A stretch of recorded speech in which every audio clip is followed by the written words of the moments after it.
Hello bachelors, কি খবর সবার?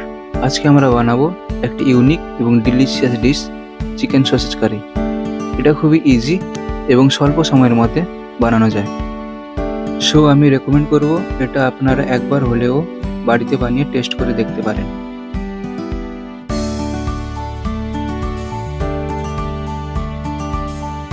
প্রথমে আমি একটা ফ্রাইং প্যান নিয়ে নেব, তাতে অল্প করে তেল ঢেলে দেব।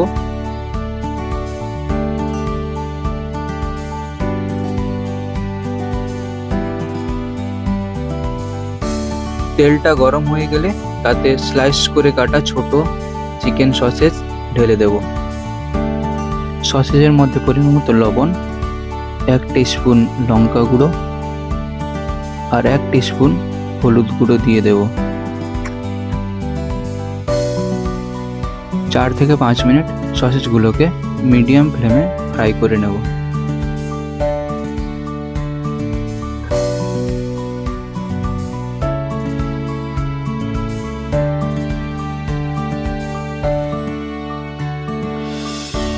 সসেজগুলো ভালো করে ফ্রাই হওয়ার পর ওটাকে তুলে এক সাইডে রেখে দেবো।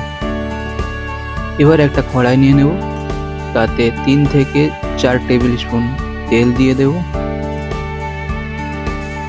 তেলটা গরম হয়ে গেলে তাতে এলাচ, দারচিনি, লবঙ্গ, তেজপাতা এবং 1 টিস্পুন গোটা জিরে দিয়ে দেব।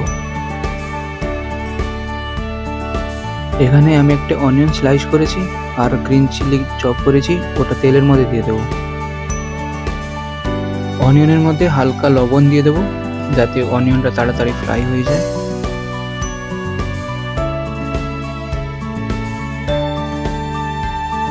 অনিয়নটাকে 2 থেকে 3 মিনিট ধরে ভালো করে ফ্রাই করব যাতে অনিয়নের কালার গোল্ডেন ব্রাউন হয়ে যায়। এখানে আমাদের অনিয়ন ফ্রাই হয়ে গেছে। এবার এতে 2 tablespoon ginger garlic paste দিয়ে দেব।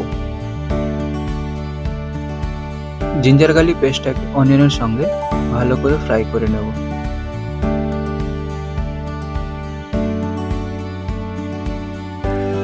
এখানে আমাদের জিঞ্জার গার্লিক পেস্ট আর অনিয়ন ভালো করে ফ্রাই হয়ে গেছে।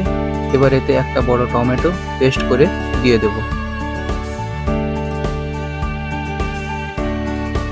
টমেটো পিউরিটাকে 1 থেকে 2 মিনিট ভালো করে কুক করে নেব। এবার তাতে পরিমাণ মতো লবণ,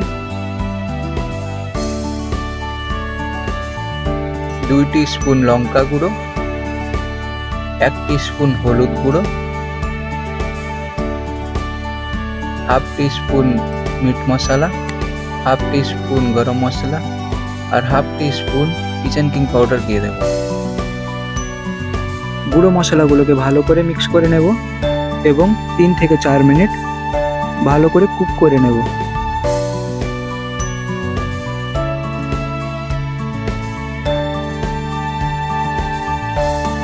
এবার আমাদের মশলা রেডি হয়ে গেছে। তাতে ফ্রাই করে রাখা চিকেন সসেজ আর ছোট করে কাটা 2টো আলু দিয়ে দেব। কারণ আমি বাঙালি, তো আলু ছাড়া সবজি আমার মোটেও জমে না, তাই আলু মাস্ট দরকার। আপনাদের যদি আলু পছন্দ না হয় তাহলে আলু নাও দিতে পারে। মশলার সঙ্গে চিকেন সসেজ আর আলুগুলোকে ভালো করে মাখিয়ে নেব এবং 4 থেকে 5 মিনিট ওগুলোকে ভালো করে মশলার সঙ্গে ফ্রাই করব। দেখতেই পাচ্ছেন মশলার সঙ্গে সসেজ আর আলুগুলো ভালো করে কষা হয়ে গেছে। এবার এতে 1 থেকে 1.5 কাপ জল দিয়ে দেব।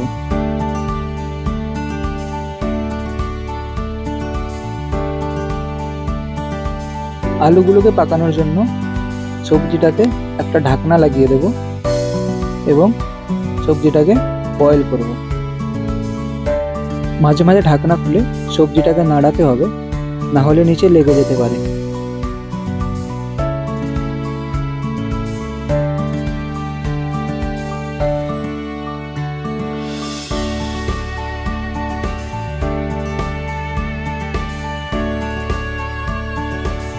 সাত থেকে 8 মিনিট পর যখন আলুগুলো বয়েল হয়ে যাবে তখন গ্যাসের ফ্লেম বন্ধ করে দেব। সব শেষে কুচি করে কাটা ধনেপাতা উপরে দিয়ে দেব। সত্যি বলতে কি এটা খেতে অনেক সুস্বাদু ও মজার। ভিডিওটি ভালো লেগে থাকলে একটা লাইক করে দিও আর কমেন্টে জানিও কেমন হয়েছে। আর হ্যাঁ, নেক্সট ভিডিওতে কি রেসিপি চাও সেটাও জানিও। Thanks for watching and please subscribe my channel.